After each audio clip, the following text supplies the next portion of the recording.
अस्सलाम वालेकुम वादाब, welcome back to my YouTube channel. मैं हूं नईम और आज हम फिजिक्स का पोर्शन जो अकाउंट असिस्टेंट का सिलेबस है वो आप लोगों ने देख ही चुके हैं। तो उसमें जो फिजिक्स का सिलेबस है वो हम डिस्कस करने जा रहे हैं। तो कुछ लेक्चर में ऑलरेडी डिलीवर कर चुका हूं, वो जो है मेरे फर्स्ट सेकंड लेक्चर में जो है मैंने डिस्कस कर चुका हूं। और आज जो हमारा टॉपिक रहेगा वो रहेगा कॉम्बिनेशन ऑफ रेजिस्टेंस, कि हम जो है किस तरह से रेजिस्टेंस को जो है कंबाइन करें। ठीक है, किस तरह से जो हम किसी जो हमारा सर्किट होगा इलेक्ट्रिकल सर्किट होगा उसके अंदर हम किस तरह से रेजिस्टेंस करें, ये आज हम अंडरस्टैंड करने की कोशिश करेंगे। क्या हम उसको सीरीज में लगाएंगे या पैरेलल में लगाएंगे? अगर सीरीज में लगाएंगे तो हमारा जो सर्किट होगा वो क्या एफिशिएंट होगा, या अगर हम पैरेलल में लगाएंगे तो तब एफिशिएंट होगा। तो आज हम इस लेक्चर में वही जानने की कोशिश करेंगे। तो चलो शुरू करते हैं हम। तो यहाँ पे मैंने जो है डायग्राम बनाई है कि हम रेजिस्टेंस को सीरीज कैसे कनेक्ट करते हैं। मैंने यहाँ पे पहले रेजिस्टेंस को सीरीज में कनेक्ट किया है। रेजिस्टेंस 1 आ गया, रेजिस्टेंस 2 आ गया और रेजिस्टेंस 3 आ गया। ये मतलब ये हो गया सीरीज की, सीरीज में हमने इसको कनेक्ट किया।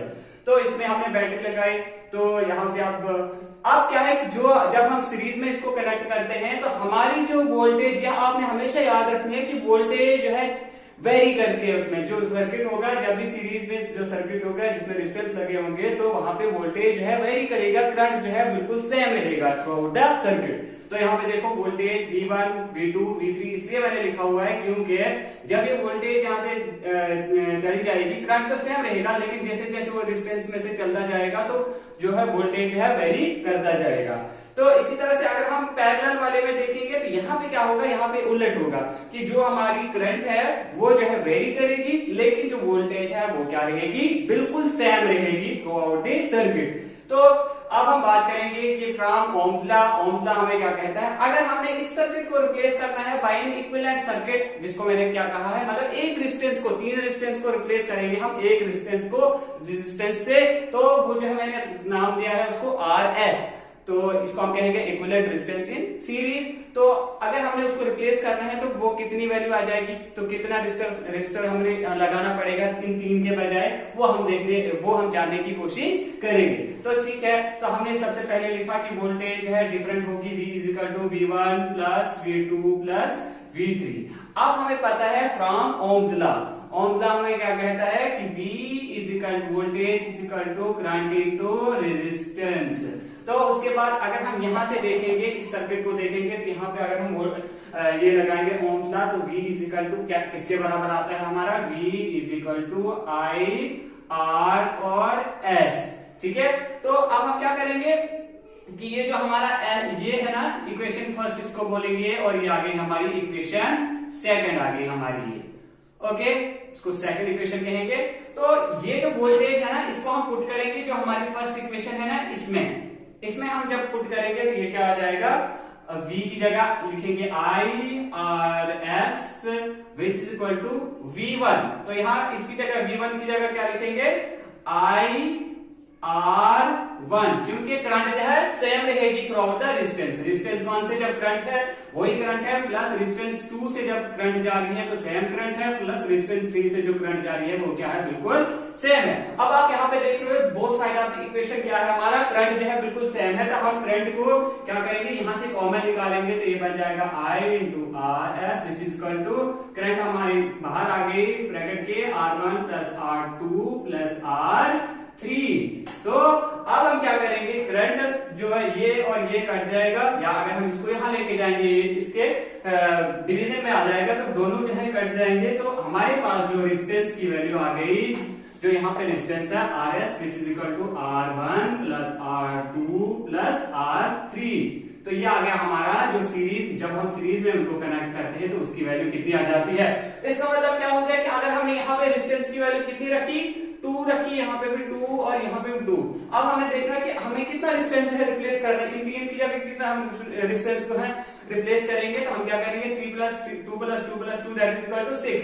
तो इसका मतलब RS की वैल्यू कितनी आ गई, 6। तो रेजिस्टेंस कितना है, 6 ओम। ठीक है, ऐसे रेजिस्टेंस इज ओम, तो दैट इज 6 ओम। अब हम क्या करेंगे, रेजिस्टेंस इन पैरेलल। जब हमने इसको पैरेलल में कनेक्ट किया तो हम अब इसमें जो है मतलब जो इक्विवेलेंट रेजिस्टेंस है इन पैरेलल उसको निकालेंगे तो वो कितनी वैल्यू आ जाएगी। हमने देखा, क्योंकि मैंने पहले बता चुका हूं आपको कि जब भी जो करंट है, जब भी पैरेलल में कॉम्बिनेशन होगा तो करंट जो है वेरी करेगी, मतलब डिफरेंट डिफरेंट करंट फ्लो करेगी थ्रू डिफरेंट रेजिस्टेंस के अंदर। तो अब यहाँ पे I की वैल्यू है I1, I2, that is I2, I1 का मतलब हो गया current flowing through resistance R1 and I2 का मतलब हो गया current flowing through resistance R2, I3 का मतलब हो गया कि जो करंट फ्लो कर रही है किससे, R3 से, रेजिस्टेंस 3 से।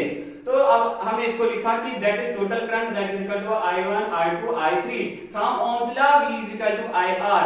अब जो हमारा इक्विवेलेंट सर्किट है यहां से भी अब हम ओम्स लॉ यूज करेंगे, that is V is equal to I into R और P। ये क्या है, इक्विवेलेंट रेजिस्टेंस है। अब इसको हम मानेंगे इक्वेशन सेकंड आ गए हमारे पास। यहां से अब हमें क्या करना है, क्योंकि हमने I की वैल्यू निकाल ली है ना, तो I की वैल्यू आ जाएगी हमारे पास V अपान R P।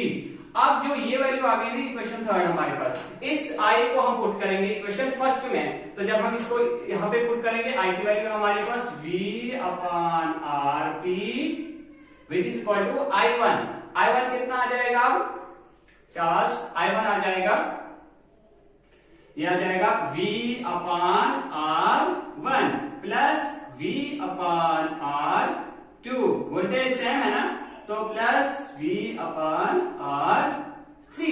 अब हम क्या करेंगे, वोल्टेज को कॉमन निकालेंगे, जैसे हमने वहां पे उसको निकाला था। वोल्टेज को जब हम कॉमन निकालेंगे तो यहां से क्या हो जाएगा, तो 1 अपान RP। ये स्टेप मैंने जो है सीधे लिखा यहाँ पे, क्योंकि मैंने वोल्टेज और वोल्टेज को कॉमन निकाल के वोल्टेज को काट लिया, तो that is equal to 1 upon R1 plus 1 upon R2 plus 1 upon R3। तो इसका मतलब क्या हो गया कि तीनों रेजिस्टेंस को जब हमने क्या करना है, रिप्लेस करना है बाय सिंगल रेजिस्टेंस, तो उसकी वैल्यू कितनी आ जाएगी, ये सपोज अगर हमने R1 R2 की वैल्यू जैसे हमने सीरीज में 2 ली थी, यहाँ पे 2 ऐसे हम ले लेंगे, तो यहाँ पे आप क्या देखोगे, यहाँ पे देखोगे कि ये आप कर लेना, खुद से कर लेना 1/2 इसको सॉल्व करके फिर देखना कि वैल्यू कितनी आ जाएगी। यहाँ पे 6 आ गई थी ना, यहाँ पे बहुत कम वैल्यू आ जाएगी। इसका मतलब क्या है कि हमने जब भी रेजिस्टेंस को कनेक्ट करना है सर्किट के अंदर, तो हम हमेशा क्या करेंगे, उसको पैरेलल में कनेक्ट करेंगे, क्योंकि रेजिस्टेंस की वैल्यू बहुत कम आती है इन पैरेलल कॉम्बिनेशन। तो हमारा मकसद जो था आज का यही था कि हम जब भी रेजिस्टेंस को कनेक्ट करेंगे तो किस तरह से जो है सर्किट के अंदर कनेक्ट करेंगे, तो किस तरह से करेंगे, हम जो है उसको पैरेलल में करेंगे, पैरेलल कॉम्बिनेशन में करेंगे। ओके, तो और जो बात याद रखने वाली ये है कि जब भी हम रेजिस्टेंस जो है कनेक्ट करते हैं सीरीज में, तो वोल्टेज हमारी वेरी करती है और करंट सेम रहती है। जब हम पैरेलल की कॉम्बिनेशन की बात करते हैं, हमारी जो करंट है वो जो है वेरी करती है, तो और वोल्टेज है सेम रहती है। तो रेजिस्टेंस का यूनिट क्या है, ऐसा यूनिट ऑफ रेजिस्टेंस इज ओम। तो अब हम डिस्कस करेंगे heating effect of electric current, कि जब हम सर्किट को कनेक्ट करते हैं तो इसमें हीट कैसे प्रोड्यूस होती है। हमारी एक सिंपल सी एग्जांपल है, वो हीटर की एग्जांपल है या बल्ब की एग्जांपल है। इसमें क्या होता है कि मतलब जब उसको कनेक्ट किया ना सर्किट के साथ, तो हीट वहां पे प्रोड्यूस कैसे होता है वो हम डिस्कस करेंगे। वो उसको हम कहते हैं heating effect of electric current. क्या है कि हमारा जो रेजिस्टेंस है ना, रेजिस्टेंस वो क्या है, that is equal to R is equal to rho into L upon A। वो जो है डिपेंड करता है किस पे, रो पे, मतलब रेजिस्टिविटी मींस पहले मैं डिस्कस कर चुका हूं। अगर मेरा पिछला आपने लेक्चर नहीं देखा है उसको देखिए पहले, वहां पे मैंने अच्छे से रेजिस्टिविटी को डिफाइन किया हुआ है। रेजिस्टिविटी का मतलब फिर भी मैं आपको बता देता हूं। रेजिस्टिविटी का मतलब क्या हो गया कि हमने क्या किया है कि यहाँ पे डिपेंड करते हैं मटेरियल क्या है, मटेरियल कौन सा है, सिल्वर है, क्या है, अल्युमिनियम है, कौन सा मटेरियल लगाया हुआ है, उस पर रेजिस्टेंस डिपेंड करता है। उसके बाद लेंथ, कि लेंथ कितनी है उसकी, छोटा है, बड़ा है, एरिया ऑफ क्रॉस सेक्शन। तो लेंथ पे कैसे डिपेंड करता है, जितना ज्यादा रेजिस्टेंस होगा उतनी ज्यादा, अगर ज्यादा लेंथ है तो रेजिस्टेंस ज्यादा होगा, कम लेंथ होगी तो रेजिस्टेंस कम होगा। लेकिन जो एरिया है उसके साथ इसका इनवर्स प्रोपोर्शन है। क्या है कि जितना ज्यादा रेजिस्टेंस होगा तो एरिया उतना कम, एरिया होगा तो उतना ही कम जो है रेजिस्टेंस होगा, मतलब इनवर्स प्रोपोर्शन है। तो अब हम बात करेंगे कि heating effect of electric current. कुछ इक्वेशन निकालने की कोशिश करेंगे यहाँ पे, ठीक है। हम जानते हैं वोल्टेज किसके बराबर होता है, that is work upon charge. Okay, work upon charge.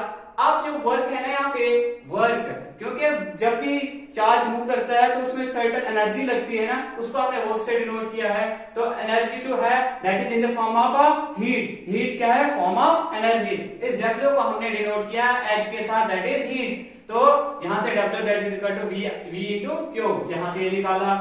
तो अब जो H जो है हमारा आ गया V इंटू आई इंटू टी। ये वाला इक्वेशन कहां से आ गए?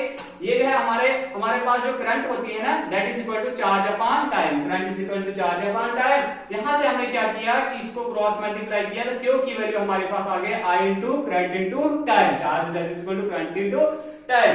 ओके, तो यहाँ पे हमने लिखा फिर V is equal to I into T. तो यहाँ पे आप वोल्टेज की वैल्यू हमने लिख दी, V किसके बराबर है? I into R. तो ये बन गया आई स्क्वायर आर टी। तो ये जो आई स्क्वायर आर टी है ना, इसी को हम क्या कहते हैं? Joules law of heating effect. ठीक है, जूल्स लॉ ऑफ हीटिंग। तो यहाँ पे ये क्या कहता है कि हीट जो है डायरेक्टली प्रोपोर्शनल है स्फीयर ऑफ करंट और directly proportional to distance and directly proportional to T time. उसके बाद दूसरी जो इक्वेशन हमारे पास बनती है that is V square R T. यहाँ पे करंट की वैल्यू डाल के I square V upon R, तो बन गई हमारे V square by R into T. उसके बाद तो ये आगे तीन, मतलब ये तीन इक्वेशन इसमें बनती है heating effect of electric current. मतलब जो भी हमें नीड होती है, अगर हीट निकाली है तो यहाँ से निकालेंगे, वोल्टेज निकालनी है तो यहाँ से निकालेंगे, मतलब जो भी हमें जरूरत होगी इसमें से निकालने की वो हम इजीली निकाल सकते हैं। उसके बाद अगर हम इसकी heating effect of electric current, इसका यूनिट क्या है? अगर हमें आगे पूछा गया कि यूनिट क्या है इसका, तो इसका यूनिट है जूल्स। क्या है? इसका यूनिट है जूल्स। उसके बाद हमारी इलेक्ट्रिक पावर। इलेक्ट्रिक पावर क्या होता है? वर्क, कितना वर्क हुआ, कितने टाइम में हुआ, उसको हम इलेक्ट्रिक पावर कहते हैं। अब हमने जो है वर्क, तो जो इसको हमने एनर्जी के फॉर्म में निकाला that is form of heat. तो दैट इज इक्वल टू तीन इक्वेशन हमारे पास आ गई, ये और ये। इसको हमने डिवाइड किया टाइम के साथ। यहाँ पे जब हमने टाइम के साथ डिवाइड किया हमारे पास आ गया V इंटू आई। एक इक्वेशन ये बन गई। उसके बाद यहाँ पे किया तो यहाँ पे बन गया आई स्क्वायर इंटू आर। उसके बाद यहाँ पे किया तो यहाँ पे क्या बन गया हमारा? ये टी के साथ डिवाइड करना है, तो ये टी और टी कट गया तो that is V square. Okay, तो ये बन गए हमारे। अगर हम कमर्शियल यूनिट की बात करें, कमर्शियल यूनिट क्या होता है? 1 किलोवाट। 1 किलोवाट किसके बराबर होता है? 1000 वाट के बराबर। और जो हमारा दूसरा हार्स पावर है 1 horse power that is equal to 746 watt. तो इसी तरह आप बने रहे मेरे चैनल को, ज्यादा से ज्यादा सब्सक्राइब करें, लाइक करें, शेयर करें और जितना भी हो सके और कमेंट करें। Thanks, good day to you.